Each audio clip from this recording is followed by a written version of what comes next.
Et salut à toi et bienvenue. Cette fois-ci on se retrouve avec un face caméra un peu différent d'habitude puisque je t'emmène directement avec moi sur l'ordi. Dans cette vidéo il y a Luminar, ils sont venus me contacter pour me demander de tester en fait le logiciel Luminar Neo. Et je suis, comme vous le savez, pas un spécialement photographe, mais j'essaye de me mettre à la photo de plus en plus. Et je trouvais ça trop cool de tester un autre logiciel que Lightroom ou des logiciels très connus. Et vu que Luminar c'est un logiciel qui est extrêmement sérieux, qui est plutôt bon depuis très longtemps, j'ai dit oui et je vous emmène avec moi dans cette découverte du logiciel. Alors globalement j'ai déjà travaillé dessus et ce que je peux vous dire c'est que tout de suite le truc le plus intéressant, ce que je note, c'est les facilités en fait. Je trouve que le logiciel est plus simple que d'autres logiciels comme Lightroom par exemple. Et surtout, ce que je trouve intéressant, donc c'est bien entendu tout ce qui est IA. Alors, c'est pas un débat qu'on va faire dans cette vidéo sur l'IA, vous faites ce que vous voulez, c'est votre choix qui est totalement libre. Moi, personnellement, ici, j'ai décidé de tester quelques fonctions avec l'IA, notamment le Sky Replacement, le remplacement de ciel très connu. Avant de lancer directement le programme avec tout ce qu'on a pu tester dedans, ce que je peux vous dire, c'est que je vais vous montrer quelques photos. Évidemment, je peux vous montrer toutes les photos, la vidéo, elle va durer 45 minutes sinon. Mais ce que je peux vous dire, c'est que globalement, le logiciel est un peu infini. Il y a énormément de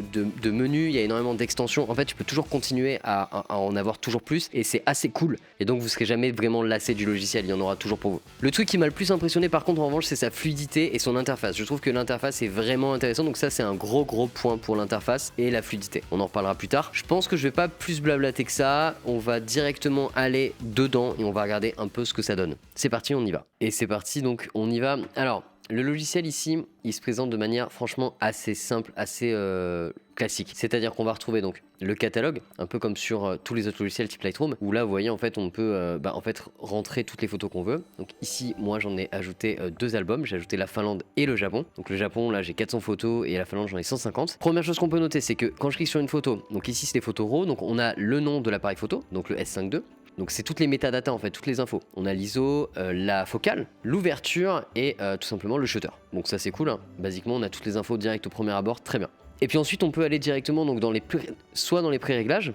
Donc les pré-réglages ça semble être un petit peu des genres de presets. Donc c'est une photo ici que j'aime beaucoup, c'est une photo qu'on a fait à Porvoo, qui est un village magnifique à côté d'Helsinki, c'est à une demi-heure d'Helsinki pour ceux qui veulent aller en Finlande. Et donc regardez ici on a plusieurs presets. Alors ça c'est le côté rapide, c'est-à-dire qu'en fait le logiciel, c'est hyper beau en vrai, je trouve ça trop cool. Là le frisson de la ville, alors le nom est pas fou, mais regardez en fait déjà avec juste les réglages du logiciel, on a déjà des trucs qui claquent, je peux cliquer dessus, et une fois que j'ai cliqué dessus, je peux aussi baisser un peu l'intensité. Donc si je veux, je suis pas obligé de mettre 100% de la lutte entre guillemets, je peux mettre un peu moins. Donc ça c'est la collection de lumière de la ville, donc ici le givré il marche déjà hyper bien, en soi je pourrais déjà me satisfaire amplement de ce résultat qui est vraiment cool. Coucher de soleil, ici pareil j'ai d'autres trucs, alors là c'est toujours un peu plus fort, je pense que tu vois ici ça marche moins bien sur ma photo, enfin il y a des trucs qui marchent mais c'est pas la meilleure photo peut-être pour utiliser ces presets là, il vaut mieux du coup avoir voilà un coucher de soleil. Vous pouvez bien sûr en télécharger plein d'autres, donc vous avez tout sur le marketplace avec donc du coup des luttes, des ciels, des incrustations, enfin il y a tout un tas de choses hein, qui vont vous servir pour le logiciel.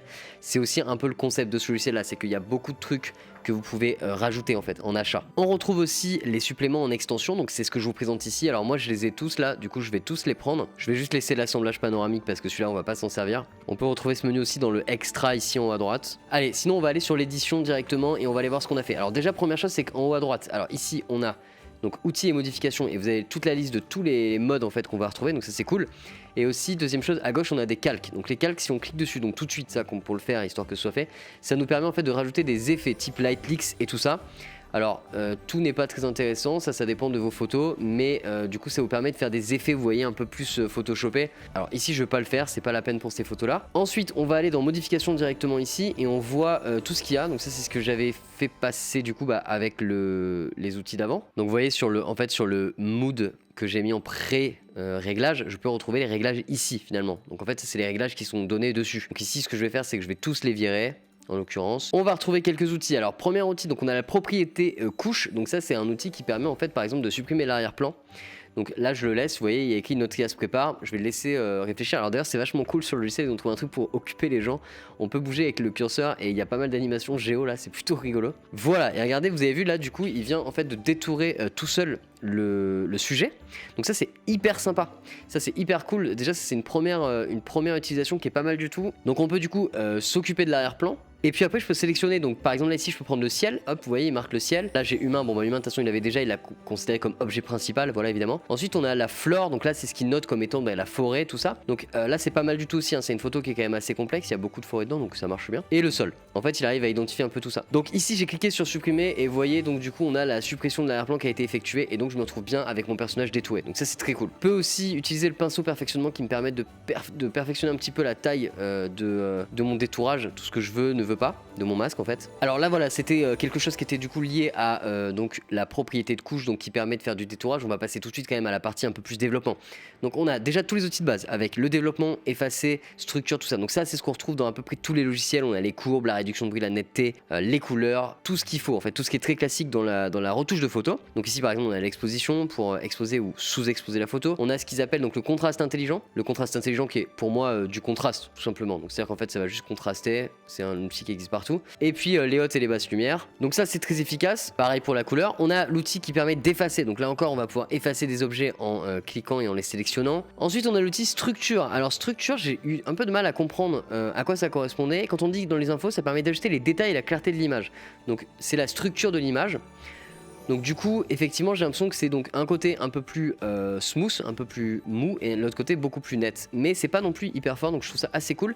Et on a le côté renforcé pour le rendre plus puissant. Alors, ce qui est cool avec tous ces nombreux panneaux comme la quantité et le renforcement, c'est que du coup, ça rend le truc plus précis. Donc ça, vous voyez, c'est tout ce qu'on a dans les outils de base. C'est assez simple, mais en fait, c'est assez efficace. Et alors, c'est ce que j'aime en fait avec Luminar, justement, c'est que du coup, on va pas avoir à chercher pendant 10 jours. Vous voyez, on clique après sur l'œil pour voir le avant-après, mais on va pas chercher pendant 10 jours ce qu'on veut, ça va très vite. Et ensuite, bien sûr, on a donc la partie qui nous intéresse, qui est donc la partie extension et créatif. On va commencer par la partie créatif. La partie créatif, c'est la partie en fait qui va nous faire gagner le plus de temps, c'est la partie la plus IA. Et donc ici, on va commencer par le rééclairage. Donc le rééclairage, vous allez voir, alors il va mettre un peu de temps à réfléchir au tout début parce que c'est de l'IA du coup, donc il faut le laisser, il faut juste laisser le temps, ça y est. Le rééclairage, vous voyez, ça permet en fait soit d'éclairer donc vers notre sujet, soit d'enlever l'éclairage qui est vers notre sujet. Et donc comme vous pouvez le voir à l'écran, ça c'est archi cool parce que du coup pour les plus débutants d'entre vous, ça vous permet directement de pas faire de masque. C'est-à-dire que vous allez pouvoir gérer votre image là où vous avez envie, mais sans faire de masque. Donc ça c'est vraiment le point positif. Et donc du coup ça permet aussi d'aller plus vite. Donc pareil pour le lointain. Alors je peux obtenir des résultats très maquillés, très carte postale. Et puis après on peut gérer en fait la profondeur du masque. Donc ça c'est plutôt cool, hein. Ça peut faire des dégradés assez cool, il y a de quoi faire des belles miniatures de vidéos aussi, moi je pense à ça quand je vois ça. Ensuite on a le atmosphère, alors atmosphère là ici on est en mode brouillard, on a niveau de brouillard brume. Et du coup par exemple je peux rajouter donc un effet brouillard. Donc vous voyez ici par exemple c'est assez cool. Alors moi ça marche trop bien parce que là je suis dans la neige, c'est la Finlande et tout, donc ça marche plutôt bien en modifiant un peu la profondeur et tout, je trouve ça vraiment cool. Rayon du soleil, alors positionner le centre du soleil, on va le faire ensemble en même temps. Donc ici je vais mettre le centre du soleil, alors bon là on n'a pas de soleil, hein. Donc on va faire comme si, effet de voir, quantité, ouais voilà, donc c'est ça va augmenter puis ça va créer en fait un genre de soleil. Alors ça peut, c'est le genre d'effet qu'il faut faire attention, que ça peut devenir assez vite, surtout s'il n'y a pas de soleil là comme ça dans l'image, ça peut devenir assez cheap. Mais c'est cool que ça y soit. En plus, on a réglage un petit peu plus poussé. Tu vois, par exemple, on a les réglages des rayons, donc le nombre de rayons et tout. Donc c'est vraiment pas mal. On peut les randomiser pour les rendre complètement aléatoires. Donc c'est très bien aussi. Donc vous avez compris en fait, hein, globalement, on est sur des outils qui sont censés faire des améliorations très rapides. Alors j'ai pris une autre photo pour voir un petit peu pour changer. Là on va aller dans l'outil surexposition dynamique. Et en fait vous voyez que là il va créer comme s'il y avait un masque au fond. J'ai l'impression ça marche plutôt pas mal. Et tout ça c'est intéressant à nouveau pour gagner du temps. Donc j'ai l'impression qu'il y a beaucoup de menus différents qui finalement peuvent arriver au même résultat, c'est-à-dire que vous n'êtes pas forcément obligé de maîtriser tous les menus. Chacun aura ses outils un peu préférés. Dans les outils pro, on a donc le super contraste. Regardez, hein, là on le voit très en haut, on récupère pas mal d'infos en faisant ça. Contraste des tons moyens. Donc ça c'est très intéressant aussi hein, pour aller chercher vraiment de la précision. Là j'ai pris une autre photo cette fois-ci pour monter le fameux remplacement de ciel, hein, donc très connu sur Luminar. Donc ici on a différents ciels et il va globalement assez facilement les détecter. Donc vous voyez par exemple on peut rajouter des nuages dans le ciel. Donc là je pense que je vais le laisser et il va réfléchir. Voilà, ça y est, vous avez vu. Alors ça c'est bluffant, ça honnêtement c'est absolument bluffant. Donc il y a plein de types de ciel bien sûr, mais là regardez quand même le avant et après. Donc là c'est vraiment bluffant. C'est pour ce genre d'outil que Luminar est connu à la base. Donc ça c'est vraiment la base des bases, hein. Je trouve que c'est vraiment super puissant. Alors vous allez me dire oui mais c'est pas naturel, c'est pas le vrai ciel, etc. Oui on sait Jean-Jacques, on le sait évidemment que c'est pas ton vrai ciel que t'as pris le jour J. C'est de l'amélioration IA, ce n'est pas vrai, effectivement. Après écoute, c'est un choix, chacun fait son truc avec ça, il n'y a pas de problème, vous n'êtes pas obligé de changer votre ciel, juste pour dire que le logiciel lui il sait très bien le faire.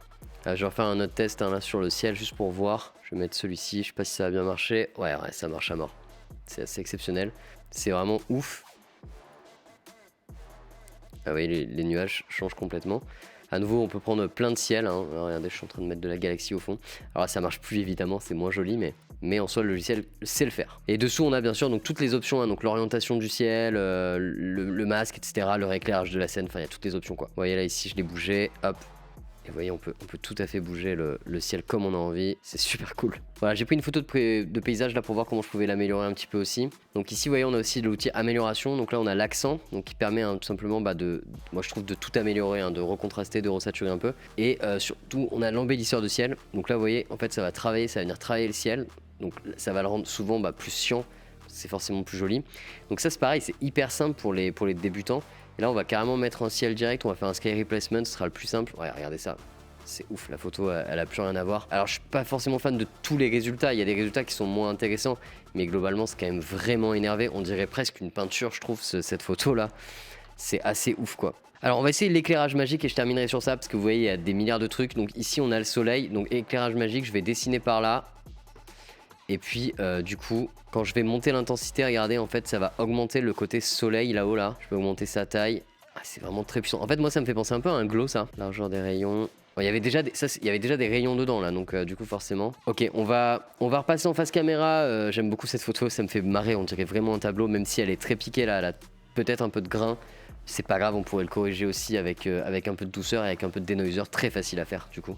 On pourrait même mettre éventuellement un peu de flou au début pour créer moins de... Mais on dirait vraiment une peinture, c'est incroyable. Alors sur Luminar, vous avez des liens affiliés en dessous s'ils vous intéressent. Il y a des offres en ce moment, donc n'hésitez pas, ça peut être vraiment intéressant. Et de toute façon, le logiciel est peu cher, donc à tester.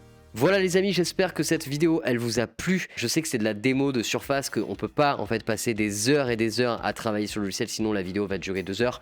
C'est pas possible, c'est pas regardable. Mais j'espère quand même que vous avez kiffé. Le but c'était un petit peu de vous montrer comment ça fonctionnait, ce qu'on pouvait faire avec, à quel point c'était plus ou moins puissant. Et puis je vous laisse imaginer tout ce que vous pouvez faire sur vos photos. Moi personnellement il y a des trucs que j'adore. Je vais continuer tout simplement à l'utiliser. Et puis on se fera peut-être une update dans un an, je sais pas. Il faut absolument que je poste des photos sur mon Instagram. D'ailleurs, n'hésite pas à me suivre sur mon Instagram, il s'affiche juste en bas ici. N'hésite pas non plus à t'abonner, à commenter, à liker et à partager. Et on se retrouve dans une prochaine vidéo. La prochaine vidéo d'ailleurs, elle va traiter de la partie 2 sur DaVinci Resolve, sur toutes les fonctions donc DaVinci Resolve donc avec l'IA. Et vous allez voir, ça va être cool. Et puis d'ici là, portez-vous bien.